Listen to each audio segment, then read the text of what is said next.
and GBNews contributor, comedian, personality, general sensation, Cressida Wetton. But first, let's get those bulletins with Sam Francis.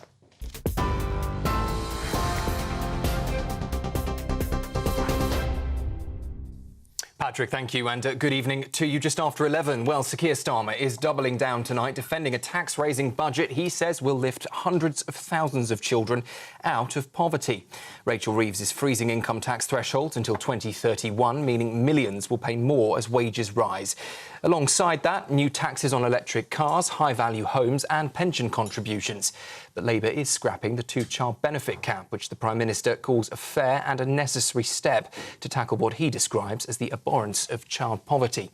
Economists, though, warn households now face just 0.5% growth in disposable income each year, with the IFS saying the figures are truly dismal and accusing Labour of breaking its promise not to raise taxes on working people.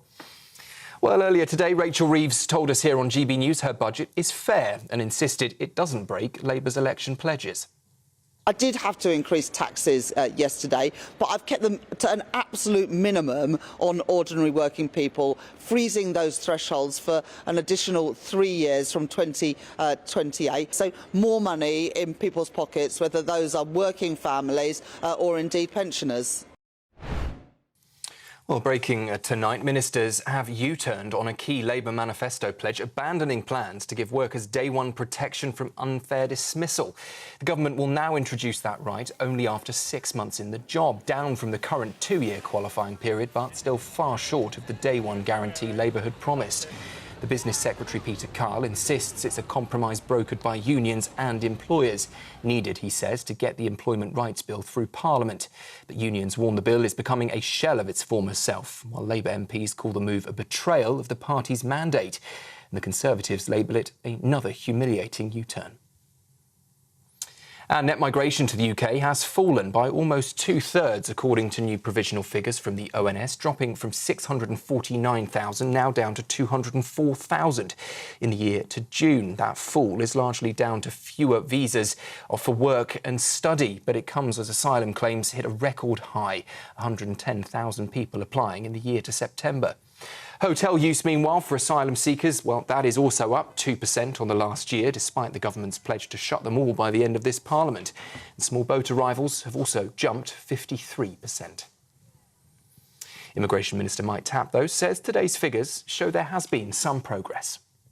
This is positive signs. We've come down from that peak of around 944,000 under the last government. That's down to 204,000 net migration. So it's about bringing back that order, that control, and ensuring that legal migration isn't an open door, which is what we saw under the last government, so that British workers aren't being undercut. But we've still got a long way to go, both on legal and illegal migration.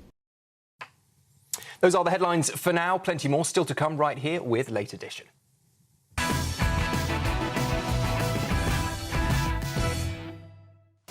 Welcome along to Late Edition. Let's get you Friday's newspaper front pages, starting with The Independent. The IFS, Reeves broke manifesto promise. Prime Minister, no, she didn't. Well, I mean, in the court of public opinion, she absolutely did. So there we are. The Metro, PM hails big migration fall. Again, a shame to the Prime Minister that it turns out that was basically all down to the previous government. And there is also, as we're going to see later on, a reason why that migration number fell. The Labour U-turn on workers' rights as the Prime Minister denies the budget tax rises break promises. I think, look, it's just in life, isn't it? If people keep saying, you know, you've broken your promises here, you've lied, you've broken your promises, you've lied, maybe you have. You know? More importantly, they feel that you have. And if you're in politics, that's quite important, isn't it? What the public think of what you've done. And I'm part of the public, and I think she definitely has. Yeah, I think so. Oh, well, come on to it. Anyway, The Telegraph. Starmer rips up Rayner's rights bill. Young people flee Labour's high-tax Britain. So they've got, as always with The Telegraph, multiple different stories on their front page, which I don't understand why every newspaper doesn't do it. But anyway, there we go. The Guardian. Ministers ditch manifesto pledge for job protection from day one. And Reeves' tax rise may be fiscal fiction. Probably the best one / most entertaining one of the day. There's The Sun. Britain's being fleeced by my niece. Even Rachel Reeves' uncle hates the budget. And from what I can gather as well, he goes on to say a bit more than that. He says the worst budget he's ever seen. and they're way out of their depth. It's brilliant. You have a glorious family feud, don't you? The Mail, the brain drain from Starmer's socialist chaos, record numbers seek asylum as Britons leave in droves. The Times, day one protection for workers abandoned. The Express, continuing this ridiculous crusade to make many people off themselves as possible, as far as I can tell. Terminally ill criticised Lord's amendments that could derail assisted dying law. Your delay is stealing precious time and choice. The Mirror, just going completely left field. I mean, actually, not as left field as they did yesterday when they called it a budget with a Labour heart. It was, Patrick. A budget with a Labour Quite right. heart. Oh, bless. Yeah. Anyway, today... Lifting 500,000 children out of poverty. Lifting 500,000 children out, but who's paying for that? Anyway, and The Mirror, they just go for Dando cop Serbian hitman probe. Picture of assassin in the same tie worn by the mystery man seen on CCTV. So there you go, it's obviously Jill Dando. Murder. Right, those are all your front pages. Let's get the views with my panel. And we're going to start with The Sun. Britain's being fleeced by my niece. This is Rachel Reeves' Uncle Terry. He's done a right pop at her, hasn't he? He really has. I mean, he's quite condescending as well. He says, oh, she's a lovely girl. She just doesn't know what she's doing with the economy. How rude is that?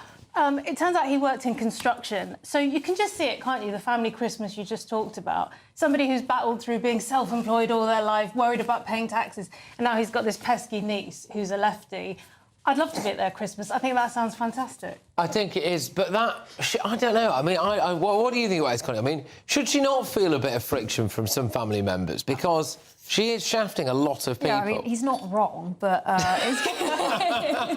it's obviously quite unpleasant. I do feel bad for her. As I was saying earlier, I desperately just want to know, what happened for a family, no matter how much you disagree with it, to say stuff like that, to go to the papers, to slam your family. It's not like they're sort of distant cousins. He will be the brother of one of her parents. Like that. I know everyone knows. Yeah. I know everyone knows what an uncle is. I didn't have to explain to everyone. But still, it's quite. Well, that's the real question, isn't it? What's happened between her mum and her mum's brother? Yeah, that's where the feud is. Yeah, go on, Matthew. What's he actually really got? What's he? Well, yeah. I mean, he said it before. He just sort of basically thinks she's not doing a great job with the economy. But it made me think about the whole issue of embarrassing political relatives. Yeah. Of which there is a fantastic seam of them. I mean, he was very sweet. But do you remember John Major's brother, Terry Major Bald, who became a celebrity in his own right because he was like a sort of even more comic version of John Major, and he tried to save the Gnome Factory. And he ended up he'd never been abroad. He never stayed in a hotel. And he ended up being flown to New York to meet Liza Minnelli, and flown to... No, it's absolutely true. There's a whole book. It's because you're so young. You're all too young. And he was flown to New Zealand to open a gnome convention or something. Well, so he was, but he wasn't as embarrassing as Roger Clinton, Thatcher's son. Yes. But Roger Clinton, Bill Clinton's brother, who had a cocaine conviction and then a drink driving conviction. I hope he does, otherwise you're about to get sued. No. Don't worry. And of course, I won't say much about Hunter Biden, but I'll just leave their name out there because he may be more actively litigious. But that, I think, by the way, is unquestionably the worst. Hunter Biden. He's probably the most troubling. Most troubling. But anyway, let's pick through what he's actually said here. Uncle Tell, Rachel Reeves' Uncle Tell, has said, it's going to cost the working class billions of pounds and leave the country worse off. It's the worst budget I've ever heard, and I'm 73, so I've been around for quite a few. Rachel is my niece. She's a lovely person, but government is totally out of its depth. So, yeah, I mean, not particularly great to not have. I hope she's downgraded his Christmas present. Well, she's probably downgraded. Like she's downgraded a forecast. Probably downgraded his entire life. I mean, yeah, it's not particularly a ringing endorsement, is it? That really? Again, it's just another embarrassment. Feels like she can't catch up. I mean, the OBR leaked the budget yesterday. She had to find out about that by someone handing her the phone in Parliament so she could read about it. She was stopped from doing what she wanted with welfare reforms by her own MPs, and now her own uncle has stuck the knife in. I mean, how would you react? Feeling bad for Rachel Reeves, Patrick? No, not massively, because then I see that picture of her looking really smug with the red box and remembering all the different ways she's crippling this country. That's what I think. I mean, normally I'd be a compassionate person, but that's what I think about. And, you wonder if she goes home at the end of the day and she thinks, oh, God, nobody likes me, and then watches some Alander Bottom videos and tries to sort of cheer herself up. It's like, no, Rachel, it is that bad. People don't like you, and I think your uncle's right to say so. Maybe he'll stand for reform, because Stanley Baldwin, who was Prime Minister in the 20s and 30s, his son became a Labour MP. He was a Tory Prime Minister, and his son became a Labour MP, yeah. Gosh, well, there you go. Well, the amount of nepotism in the Labour Party, he could just stand for them, couldn't he? Right, so if we go for the Daily Mail, so the brain drain from Starmer's socialist chaos.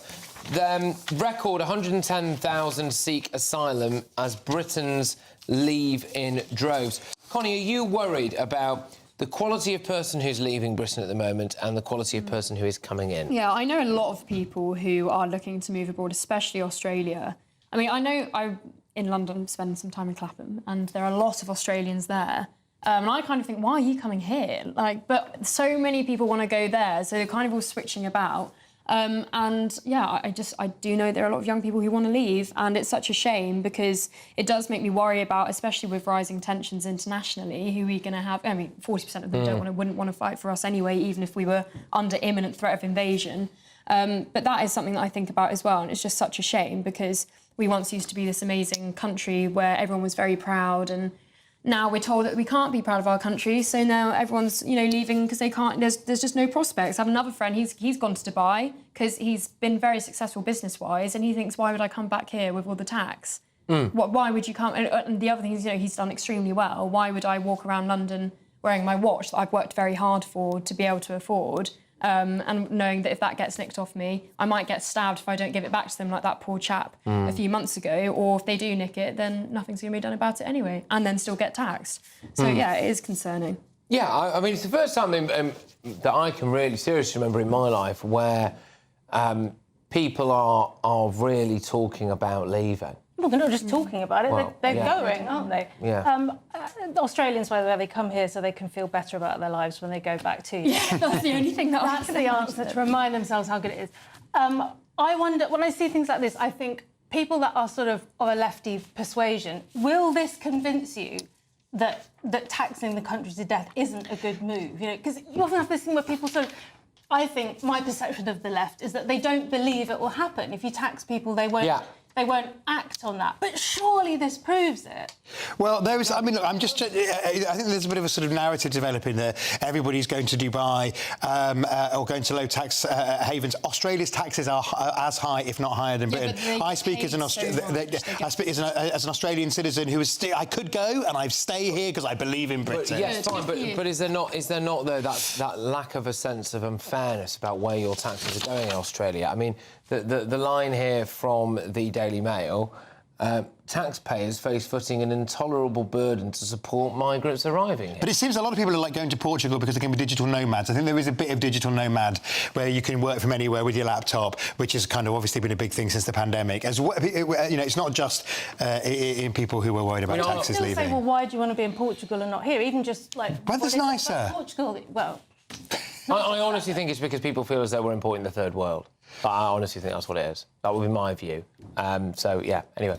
Right, well, we're just going to return quickly to the budget because stealth taxes mean dismal living standards, say economists. Oh, great, more cheery stuff. This is on the front of the Times. But if you want to find out how you will be impacted by the budget, then go ahead and scan that QR code on your screen right now or go to gbnews.com to use our free budget calculator. Obviously, links in. What's on the front of the Times there? Those stealth taxes, are they going to mean dismal living standards for you? I certainly hope not. We'll try to make sure that you at least have, at least enjoy yourself for 3 hours a night on this show. But coming up, the Daily Telegraph. So Starmer has ripped up Rayner's rights bill. A couple of bits to this. Why was it ever even floated that if someone was employed on day one, they could be sacked? That you could then take the boss of an employment tribunal. That seems a little bit ludicrous to me. The other thing is this not going to be a huge point of rebellion again in the Labour Party? Because this is Angela Rayner, isn't it? This is her totemic thing, and she's out there in the background now, in the political wilderness. What's going to happen again in the Labour Party?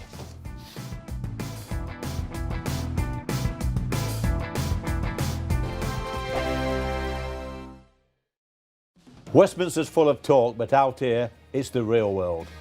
Am I allowed to talk then? No, that's it. This is where it matters, real people and real lives. That's what politics is all about. The fact is Trump made a good start, no. Straight answers, no spin, and just a couple of pints. How many fingers have I got up? About 10. So join me for Lee Anderson's Real World every Friday at 7 p.m, only on GB News. The People's Channel, Britain's news channel. This is GB News. Britain's news channel. Meghan coaching the world on keeping relationships warm is a plot twist. I mean, she treats relationships like seasonal decorations. They're out by January. I think that this is such a joke. But this ultimately, we know that this exists because she's trying to drive traffic to the retail arm, which is As Ever. But how successful truly is As Ever, and how much does Netflix really believe in As Ever when they're not even featuring her products in their upcoming pop-up stores this season? And genuinely, it kind of pains me to attack other women publicly. It's not something I make a habit of. And I've tried with her. I've tried. I was so happy on the wedding day, and I really wanted her to be successful. But she has tested the patience of everybody watching from this country. We just wanted to do something of meaning and substance. And what I wanted her to only ever do, Kinsey, was be an actress, because she was actually really blooming good at that. She's really good in Suits. She should just go back to acting, shouldn't she, and stop trying to be this lifestyle guru. If she was that good at acting, we wouldn't be so offended by her lifestyle pursuits, really. But, you know, I think I'm with you. I loved Meghan Markle. In fact, my first podcast was called In Defense of Meghan Markle. That didn't last very long. I think the reason that you and I are frustrated by her is because she looks to be destructive towards the British royal family, to critique the British royal family, to tear them down, but also wants the perks, continues to utilize that title, and continues to utilize that proximity to create professional opportunities for herself and to monetize her lifestyle. And that's not fair. If these people are so terrible that on Christmas Day, you won't be speaking to them or your own family. GB News, the People's Channel. You want to know what's really going on in the corridors of power? Labour don't know what to do with you half the time, and that makes you quite lethal in the chamber. Get behind the headlines with Chopper's Political Podcast. Join me, Christopher Hope, as I sit down with the great and the good of British politics. We'll see where this ruling takes us. These are the stories shaping our nation. Chopper's Political Podcast, available now on all platforms. Listen in and stay ahead.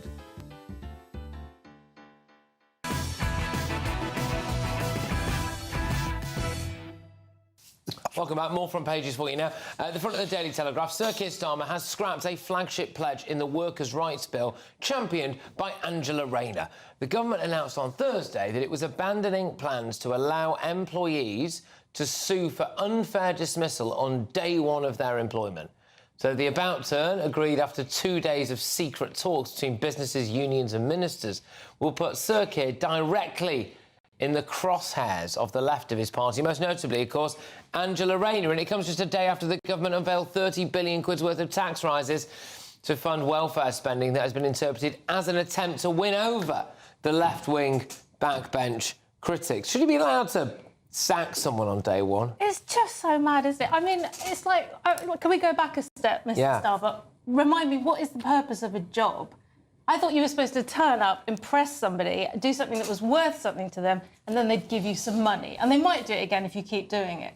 This is completely the other way around, isn't it? The idea that you turn up on day one and you've got all these rights over your employer. And it makes it so difficult for people to employ people. Yeah, it does. Yeah, absolutely. I mean, Connie, your views on this? The other thing as well, if this hadn't been U-turned on, one of the places I think it would have affected the most, hospitality, where the turnover of staff is so quick. I have been on shifts where I've seen young people turn up and then getting told to leave because they're so awful on really busy days, and the boss is just like, you're actually making it worse than if you weren't here. And those situations are real and happen. And when you're in, you know, how many pubs are closing? Thousands of pubs closing over the last few years. You know, that's the last thing that we need, you know, another horrific thing happening. Well, it's the basket of stuff, isn't it? So, you know, employers have already had, you know, employers' national insurance hike. Now there's going to be the minimum wage hike for young workers.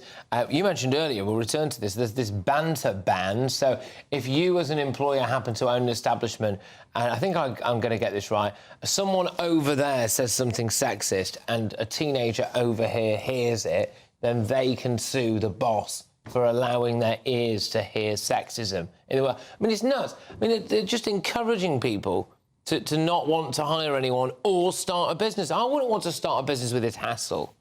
I think, so at the moment, all these protections kick in after you've been in the job for 2 years. That is way out of there. It's one of the longest in the, in the industrial world, and it's too long. Angela Rayner campaigned with the unions to get it down to 0 for every one of these issues, and on this one, they've compromised at 6 months. I think it might have been a good idea to compromise on several of them at 6 months. Even the Resolution Foundation, which is the think tank close to Starmer, Torsten Bell, who's standing next to Rachel Reeves, is a Treasury Minister. He used to run it. And so they're not a bunch of right-wingers. They say 6 months seems about right. And so I'm surprised that some Labour MPs are now moaning off to the Times and other papers about it. Rebellion. So basically, Sir Keir Starmer has just shafted millions and millions and millions of people, along with Rachel Reeves, to try to appease the backbenchers. And now they're just going to go for him again on this. It's not right-wing to want people to have jobs, is it? I mean, that should just be for everybody.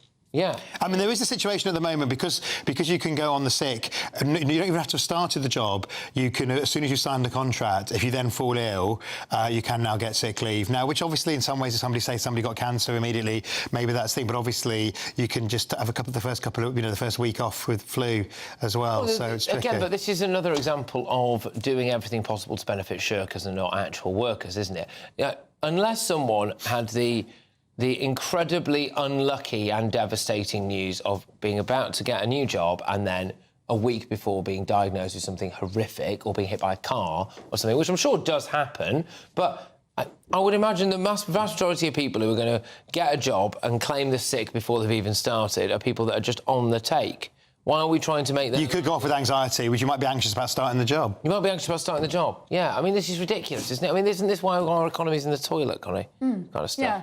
I mean, the other thing, how we have such high rates of unemployment, it's the highest it's been since COVID at 5%. But then one of the other aspects of the budget, which I thought sounded good, getting young people into work, but then it's like, why are we having to pay to get young people into work? I don't know if I'm just not... My economic mind. No, I completely agree. You know, I want to get young people to work, but why are we having to pay to do that? And then increasing the minimum wage, which is another thing about pubs in particular.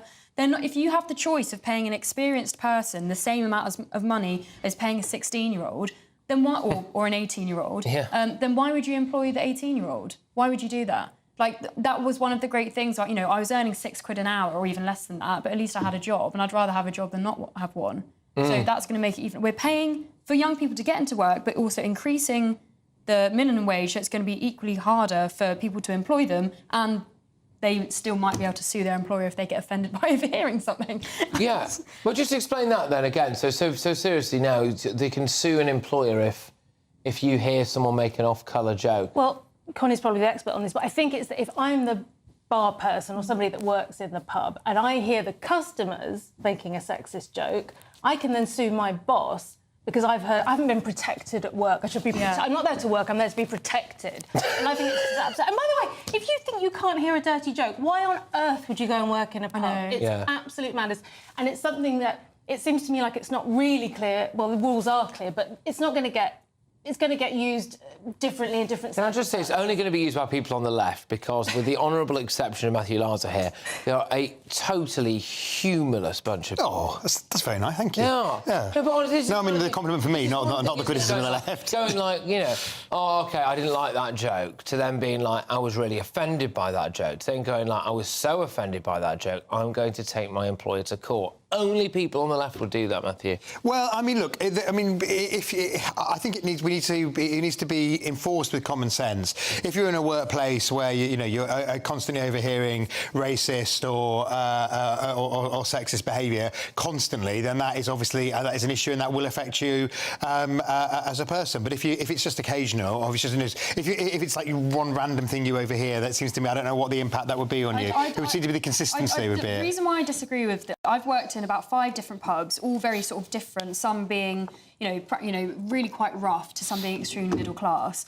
And the things that you overhear, the people, in my experience, the things that I would overhear for people who'd been drinking in that pub for years.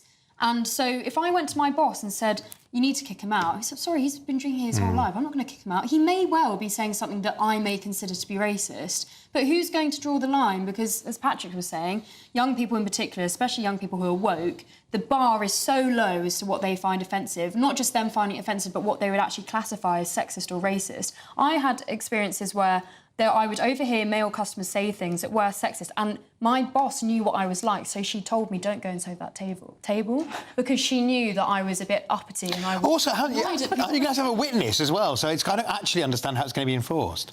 Because it can't be self-reporting. Yes, well, this is the other thing. It was very loose and unclear, so it is quite concerning. Sorry, but just to move it on a little bit, because this is on the inside of the Daily Telegraph for Friday. Satellites will be used to spy on high-value homes targeted by Labour's council tax surcharge. A Quango... It's got it all, this, hasn't it? A Quango will use aerial photography to help determine the value of the most expensive properties in England as part of the new council tax surcharge aimed at houses worth £2 million or more. The data will then be used to target homeowners with yearly tax bills of as much as £7,500, where a house's value exceeds £5 million. I'm going to read more of this. I'm not quite sure why you need a satellite to determine, you can just tell. A Google map. Yeah. It doesn't cost the taxpayer enough. We've got to do it a different way that costs more. We've got to put a spy satellite up. On Wednesday... Unless it's the zone, the aerial shot on Google Maps. I mean, it might be cheap and cheerful. On Wednesday, the Valuation Office Agency did not deny that it would use modern technology, including satellite imagery, to pay... It doesn't say it's going to do it itself, though. It says that it might use existing satellite imagery. I don't think, it's just slightly overblown. Yeah. I mean, this is fairness. This is people in Doncaster and Darlington are paying, in £300,000 houses are paying the same as people in £20 million mansions in Mayfair, and that's not fair. Am I being really thick? Can't you just go on Rightmove? Yeah. Check how much house. Well, unless they haven't sold it for very long time. What it was sold for? Or... Sometimes I like to have a nose. There's some old properties near me, and I think, when they come on the market, what are they worth? And if they haven't been sold for a very, very long time, you can't be nosy, unfortunately. That is a bit of a shame. Yeah. But yeah, I don't know. It just seems a bit ridiculous, the idea that they're going to be kind of spying. It's under 200,000 houses. People are now finding out how they can knock value off their property. So there's articles being... Fill in the swimming pool. About how to reduce the value of your home. Knock down your conservatory, knacker your own kitchen. Seriously, this is it. People are like, seriously, people are like, don't deal... I'm not sure we're going to demand to see the... I'm not actually part of the valuation office, but I'm not sure that the government is going to demand to see your kitchen, or indeed, in Ed Miliband's case, it's 2 kitchens. Yes, 2 kitchens, of course. I was there when it was revealed. TV, though, it would be like the 90s, but instead of getting better, it would get worse. Sarah Beanie in to do it. Well, Lawrence Llewellyn-Bowen did leave your house looking worse, didn't he? Sometimes, do you remember that on Changing Rooms, where it was like, they'd go, oh, right, OK, open your eyes, ta-da, like, do you like it? No, you turned my living room into a chessboard. I had severe depression afterwards, in the tabloids. I do. Distressed paint, Lawrence Llewellyn-Bowen. Bring him back, I loved him. Yeah. He's not been cancelled for something, has he? No, I think he's still going. A lot of hair. A lot of hair. Maybe that's what it is. Maybe he's lost the hair and he's just thought, you know what... of course, calling somebody bald is now a protected characteristic. You can be sacked now if you call somebody bald in the workplace. What about ginger? Because that seems to be the last socially acceptable form. It's a sexism, apparently. It was an actual employment decision last week. Well, just another crackers one, haven't we, of a fireman being essentially sacked for... Which is so unfair, because some of the things I've said about some of my colleagues here are so much worse. Oh, awful. Absolutely awful, yeah. Unrepeatable. Unrepeatable. Right, OK, still a few more newspapers to get through, of course. The Mirror have got, an interesting one, which is Jill Dando's... they obviously are not calling him the killer, but they say Dando's cops Serbian hitman probe. A newly unearthed picture of a Serbian assassin could finally solve the case, so they're going off that. The Guardian as well, by the way, just saying Reeves's tax rises may be fiscal fiction. Oh, yes, and of course, Ed Miliband's gas shortage. Thank you very much, Ed. We're all freezing. But moving on, this Christmas we are putting on a really exciting event, and we want lots of you to be there too. On Saturday, the 13th of December, you are invited to join GB News family for our Carols by Candlelight concert. For your chance to be with us, you can apply for tickets by scanning the QR code on the screen right now, or by going to gbnews.com/carols. The concert will be broadcast on Christmas Eve, and I think if you're maybe willing to donate some money to charity, maybe little George could be the baby Jesus. Aww. Emily could be Mary, I could be Joseph.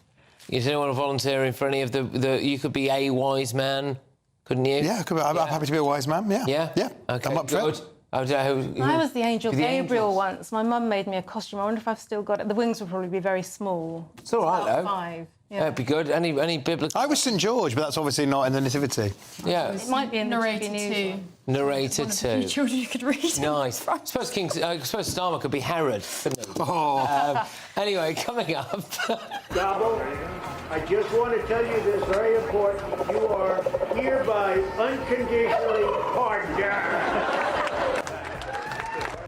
Okay, it's Thanksgiving in America as we cross over to Bev Turner in the US for the latest... OK, no, sorry, I get the impression we're about to play a very, very serious clip here, so sorry. We're going to cross over to Bev Turner for the latest on this. And we must take all necessary measures to ensure the removal of any alien from any country who does not belong here. All right, OK, stay tuned for all of that and more next.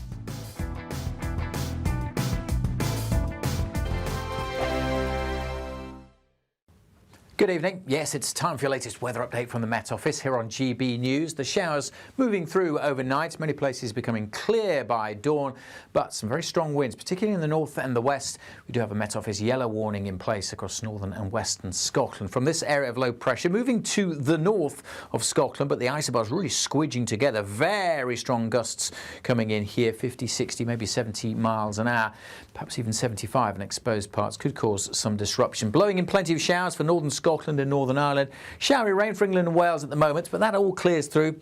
Many places become dry and clear by dawn. Temperatures dropping to about 6-7 Celsius in most towns and cities, a little lower in the countryside, but generally not quite as mild as it was last night.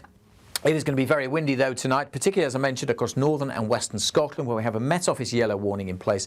The kind of gusts we're talking about likely to cause some travel disruption, perhaps also maybe some power interruptions as the showers move through, maybe a little bit of snow over the hills.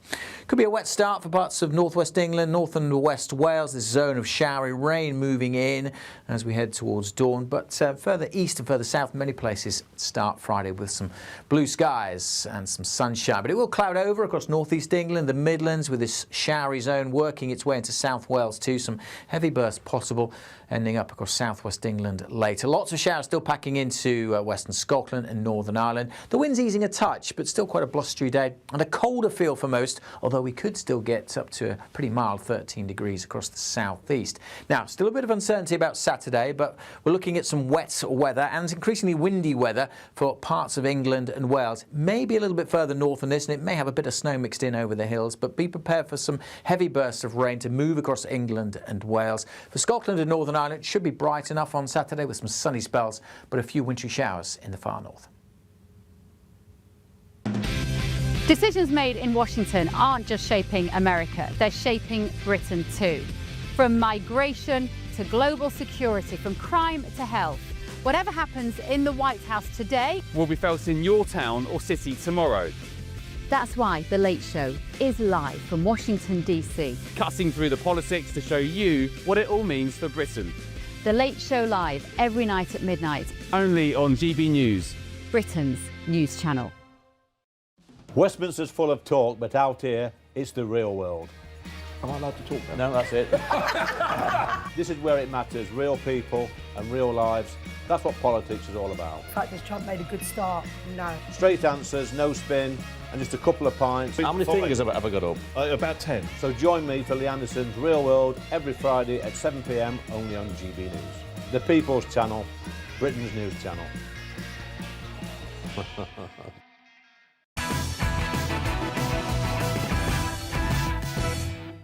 OK, welcome back, everybody, to Late Edition. Now, we are going to do a couple of inside stories, I think, but I'll just give you a quick recap of some of the front pages before we do that. The Independent, the IFS, Reeves broke manifesto promise, PM, no, she didn't. The Metro, PM hails big migration fall. The Telegraph, Starmer rips up Rayner's rights bill. Young people flee Labour's high tax. Britain, The Sun, best one of the day, this. They found Rachel Reeves's uncle and he hates the budget and possibly her, by the sounds of things. The Mail, the brain drain from Starmer's socialist chaos. There we go. Right, now, this is a big story, huge, in fact. Britain is facing the risk of severe gas shortages as plummeting North Sea production is leaving us dangerously reliant on imports. The UK grid operator has warned that gas production could see a steep decline because of Labour's energy policies. This is posing a risk to Britain's energy security as the grid instead becomes reliant on foreign suppliers. The National Energy System Operator assessed the impact of Labour's ban on new exploration and the 78% tax rises imposed on North Sea gas projects. They also warned that the amount of gas produced by the North Sea this year will decline by more than 80%, making the UK massively reliant on Norway, the US and Qatar. Who could have seen this coming, Cressida? Well, luckily everything else is going really well. It's of course it's madness, isn't it? What were you saying earlier? You have a friend that flies into Dubai to, I don't know if it was your friend. Yeah, into Aberdeen. Yeah. And then has to leave Aberdeen to go and work in the gas industry and come back to Aberdeen and not get the gas that's there. It's insane. It's insane. Well, it's so farcical, isn't it? It sounds like it's made up, but it's exactly what's happening. And the whole point about going to renewables, well, I mean, apart from the fact that I think it's a bit of a grift, actually, but if you just take them at face value, was so that we wouldn't have to be reliant on foreign superpowers. They always say Putin. We have to be reliant on Putin for our oil and gas. Well, all right, well, now we're just reliant on Norway, the US and Qatar instead, aren't we? I don't really understand this issue. So is the issue that because we've stopped trying to get gas from the North Sea? Yeah. So we've made it really unpalatable for these big companies to want to go and drill. Is that because of our net zero? Because of the net zero agenda. Because of the fact that we're taxing them more. And also, for a while, there was huge uncertainty. I mean, we said that we weren't going to have any more, and then we kind of said that maybe we will be able... We can extend existing fields, because there's a big decision coming up where the Tories approved expansion of an existing field. The courts overturned it after Labour were elected, and now Labour's got to decide if it's going to overrule, because it can make a big... This is part of this big decision coming up. In the same sea, Norway has explored 33 new oil wells this year. Under a Labour government. In Norway. In Norway, yeah. And everyone bangs on, don't they? Gosh, Norway's got a lovely welfare state, hasn't it? Yeah. How do you think they pay for it? Yeah, I mean... Do you think if things got really, really bad quickly, a war, something like that, do you think we can access that gas in a reasonable amount of time, or do these things take years? It takes a while. And there's a big dispute within the Labour Party because the unions are in favour of more oil and gas exploration, and obviously the kind of green wing, which Miliband represents, are not. Yeah. But Ed's not going to freeze, is he, of the lack of gas? It's a big house, got 2 kitchens. Got 2 kitchens, yeah. Millions in the bank, hasn't he? Taxpayers will fund for him to go to 5-star. They'll fund an aid of Ed Miliband to go and scope out a 4-star hotel in Brazil for COP, which he will say no to. And then he will go for a 5-star hotel instead, again, at the taxpayer's expense. I never did that as an aid to Ed Miliband. OK, all right. Got some breaking news for you now. One of the 2 National Guard members shot on Wednesday is sadly dead. President Trump has said that the male National Guard member who was shot is fighting for his life. So the implication I would get from the little information that's coming through at the moment would be very sad, which is that the female National Guard member who was shot appears to have sadly passed away. It's a devastating story, what's happened over there. We'll get you some more information as it comes through to us now. But we all remember, don't we, that there was an Afghan man who came over, having supposedly anyway served with the US military in Afghanistan, was allowed to come over to the United States and then eventually was given permanent residency in 2025 under Joe Biden, I believe, and then went on a rampage and shot 2 members of the National Guard at very, very close range in what they said was a targeted hit. They've still not ruled out terrorism. Apparently, he's not cooperating with the authorities at the moment, I think in part because he is also quite badly injured. He was shot, detained, and he is in hospital. But there was a man and a woman, female member of the National Guard, both of whom were in a critical condition.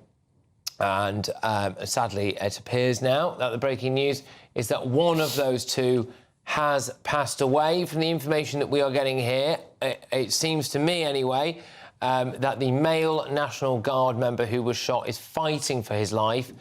which would imply to me, sadly, that the female member of the National Guard has passed away. If you look at President Trump's reaction in the immediate aftermath of this atrocity that took place there, he didn't waste any time coming out and taking strong action.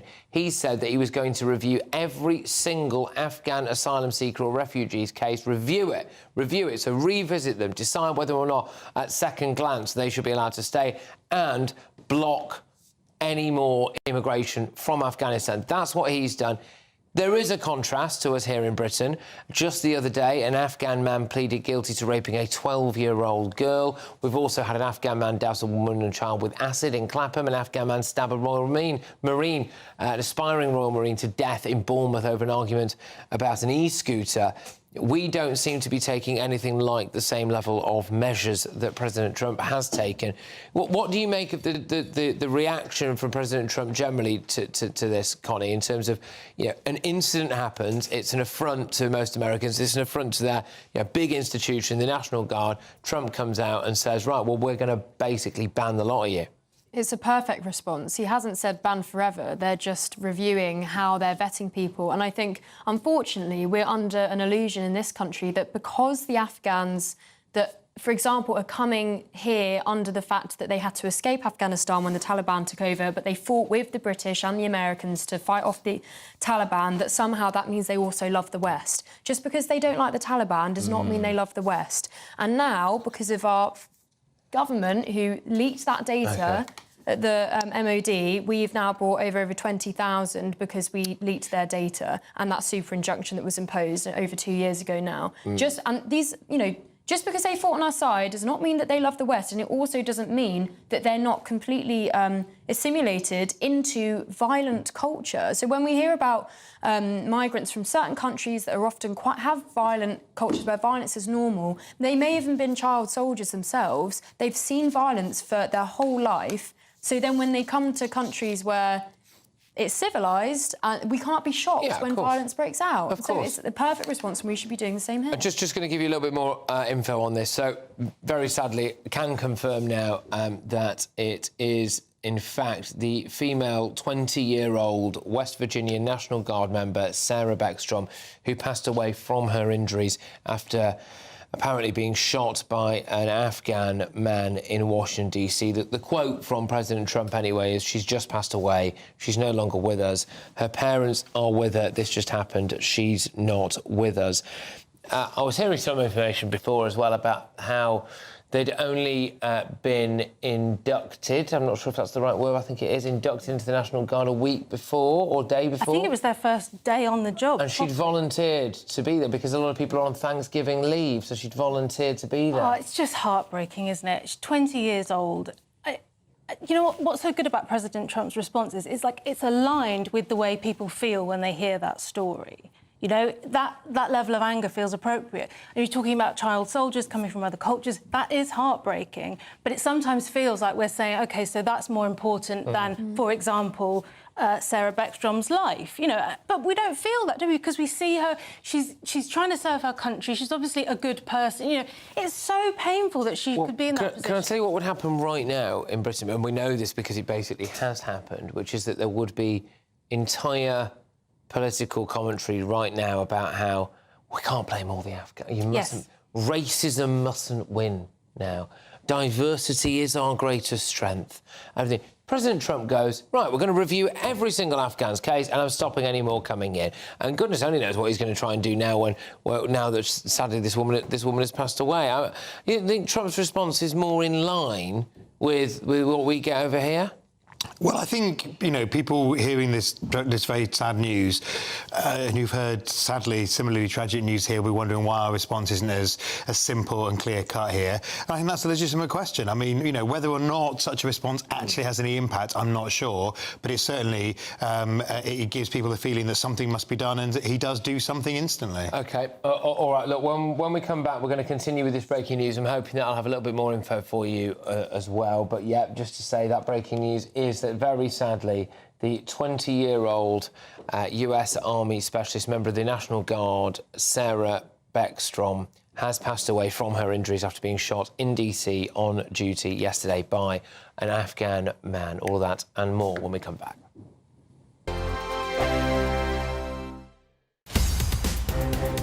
GB Newsroom, we bring you the news as it happens. With our team of dedicated journalists across the UK. We're ready to keep you up to date with what's happening every half an hour, every single day.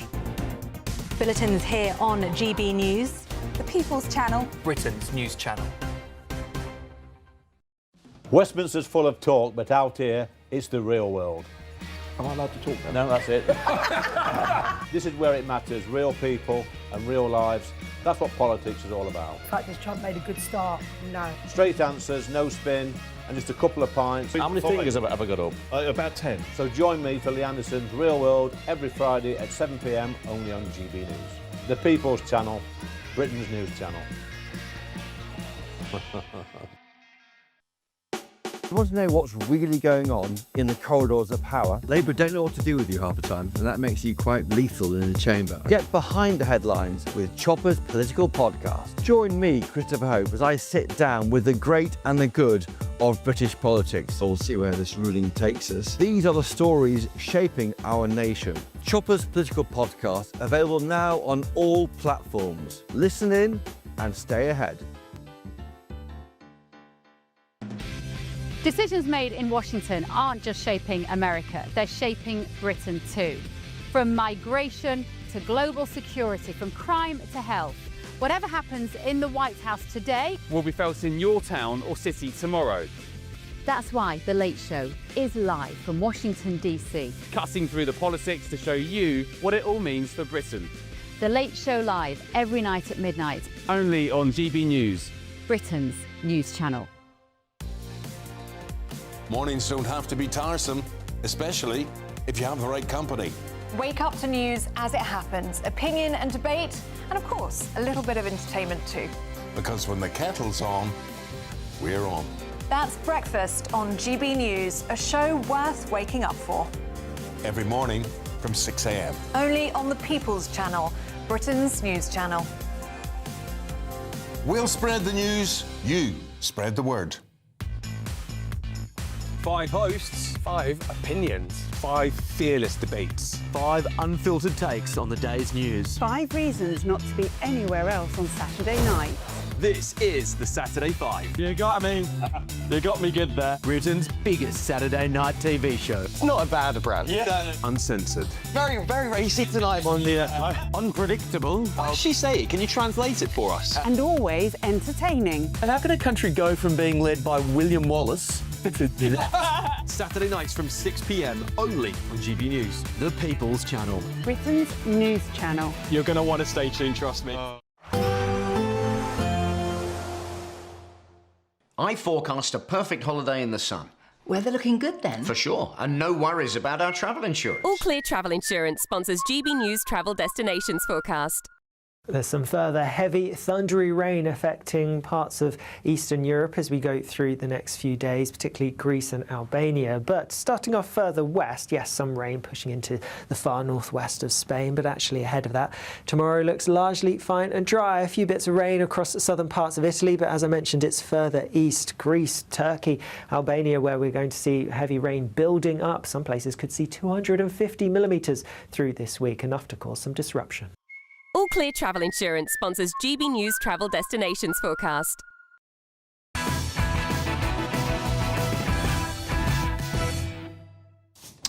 OK, welcome back. Look, I should just remind you of that big breaking news, very tragic news, of course, which is that very sadly, a member of the National Guard has now been killed. Sarah Beckstrom, one of the 2 National Guard members who was shot in Washington on Wednesday, has now passed away. US President Donald Trump announced this. It says Sarah Beckstrom of West Virginia, one of the guardsmen that we are talking about, highly respected, young, magnificent person. She's just passed away. She's no longer with us. Trump said in his first live remarks since the shooting.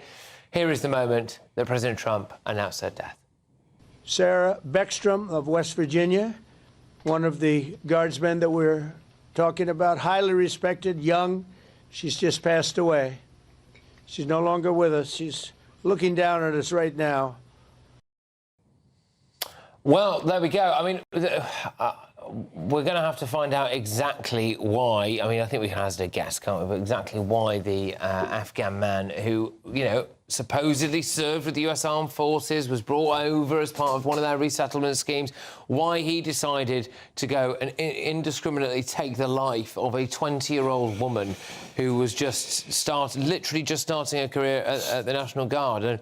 And the Americans are obviously going to respond incredibly strongly to this, aren't they? But yeah, I mean, it's just devastating news, Matthew, isn't it? This really. It's absolutely devastating, and you know, as it says, it raises a lot of questions. I mean, people want to feel confidence and control in their borders, and that's obviously why politicians like Trump have proved so popular. So I think that there will be, repercussions here in terms of the government's attitude. Yeah, exactly. I think it's going to send shockwaves through America, and people are going to just be looking at how the response is. It's worth noting that the male member of the National Guard is also still in a critical condition as well. So, you know, obviously we hope it doesn't, but the situation could still get worse.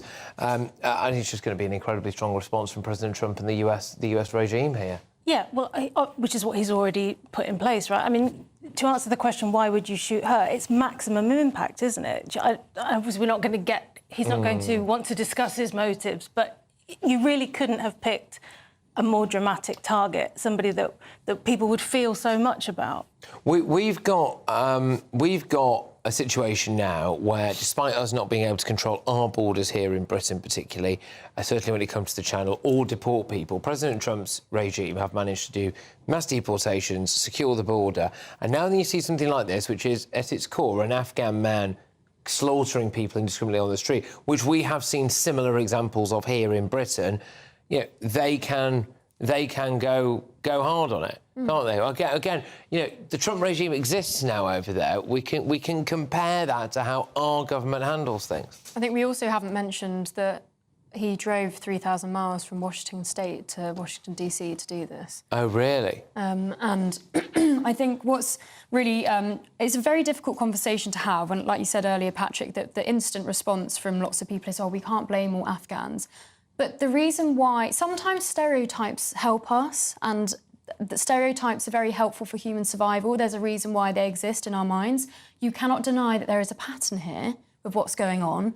Even when the Centre for Migration released those stats that said that Afghans were 20 times more likely to commit sexual offences, and there's kind of analysis about that, and Sky News analysis was like, well, actually, it's only about 3 times more likely. Oh, only 3 times? That's OK. So, yeah, there's obviously a pattern here. We understand. It blows my mind that people on the left in particular, and I'm not talking necessarily about people like you, to my right. No, but they can't understand... There's a lot of people to the left of me, yeah. It's obviously common sense that someone who's grown up in a society like Afghanistan, under the Taliban, or even not under the Taliban, that when they step on British soil, they're not going to suddenly forget the ideology and the culture that exists there. There's also another story which you are really right to raise about the lengths that President Trump went to go back there to be kind of near the incident, as it were. And that's the way that they treat and they view their service personnel in that country, and compare and contrast that, really, I think, to here. We've got the Legacy Act, which is going to kind of ramp up historic prosecutions. We've got all sorts of... It's just a real contrast. But, look, we did obviously do all of your front pages, really, at the start of the show. We've been overtaken by those breaking events. I would like to thank my wonderful panel for this evening. Thank you so much. We're going to take you live now to Washington, D.C. with Bev Turner for The Late Show Live. Thank you, Patrick. That's right. Well, you've broken the news that Sarah Beckstrom sadly lost her life. 20 years old National Guard only signed in 24 hours before she took to the streets and lost her life. There are a lot of questions being asked in Washington, D.C. this evening, and as you say, the response from the American administration has been defiant. We're covering it all tonight. It's the final week to see how you can enjoy Christmas on us. First, we'll give you an incredible £30,000 in tax-free cash. Then we'll give you a further £10,000 cash to spend on all your Christmas presents, even the tree. Christmas lunch, that's on us too, with £1,000 in shopping vouchers to spend at your favourite supermarket. Finally, a GB News Christmas goodie bag. For another chance to win, text WIN to 63225. One entry costs £2.50 plus one standard network rate message. Or or text BONUS to 63225. 5 entries cost £5 plus 1 standard network rate message. Go to gbnews.com/win. Entries start at £2.50. Call 0903 686 3232. Calls cost £2.50 plus your network access charge. Or post your name and number to GB17 PO Box 8690 Derby DE1 9TT. UK only. Entrance must be 18 or over. Lines close at 4 p.m. on the 28th of November. Please check the closing time if listening or watching on demand. Good luck. Westminster's full of talk, but out here, it's the real world. Am I allowed to talk now? No, that's it. This is where it matters. Real people and real lives. That's what politics is all about. The fact that Trump made a good start, no. Straight answers, no spin, and just a couple of pints. How many fingers have I got up? About 10. So join me for Lee Anderson's Real World every Friday at 7 p.m. only on GB News. The People's Channel, Britain's news channel. You want to know what's really going on in the corridors of power? Labour don't know what to do with you half the time, and that makes you quite lethal in the chamber. Get behind the headlines with Chopper's political podcast. Join me, Christopher Hope, as I sit down with the great and the good of British politics. We'll see where this ruling takes us. These are the stories shaping our nation. Chopper's political podcast, available now on all platforms. Listen in and stay ahead. Decisions made in Washington aren't just shaping America, they're shaping Britain too. From migration to global security, from crime to health. Whatever happens in the White House today will be felt in your town or city tomorrow. That's why The Late Show is live from Washington, D.C. Cutting through the politics to show you what it all means for Britain. The Late Show live every night at midnight. Only on GB News, Britain's news channel. From the school run to the home run, watch a new show for all of Britain. He can say whatever he wants. A straight talking show where all voices are heard. And, you know, when are we going to stop talking about smashing the gangs and actually do it? With the stories that matter from every part of our country. There's a bit of a crash landing there for your Chancellor. Bold, fearless and standing up for you. That's me, Martin Daubney, 3 p.m. till 6 p.m, weekdays, here only on GB News. The People's Channel, Britain's news channel. We love Great Britain. We love its history, its culture and its tradition, and that's why we're so proud to be part of GB News. You look genuinely emotional. Oh, come here. GB News does pay attention to those who are ignored by the mainstream media. The majority of this country whose forefathers fought and died to maintain liberty, to fight for freedom of speech. The rule of law, the rights of property and democracy. This is the heritage that our country should be so proud of. Which of course includes our Christian heritage. There's been a huge resurgence in the number of people going to church. Perhaps they're not finding what they're looking for, and they're looking for something a bit deeper, a bit more truthful, a bit more akin to Britain's Christian heritage. That's right, get ready, because the most exciting night in general election history starts now!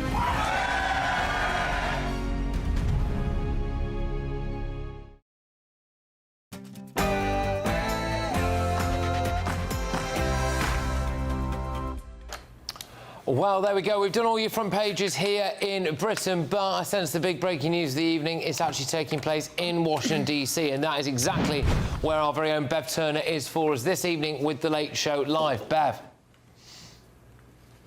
Thank you, Patrick. That's right. In the last few moments, we've learnt that the youngest of the National Guard soldiers, 20-year-old Sarah Beckstrom, she'd only been sworn in, Patrick, as a National Guard 24 hours earlier. And it's a phenomenal job that these volunteers, it's a citizen soldier, basically. They are paid for the role, but they often do it alongside other jobs or studying, often at university, which I imagine may have been the case for Sarah. We're going to get the details as the evening goes on. This is The Late Show Live with me, Bev Turner.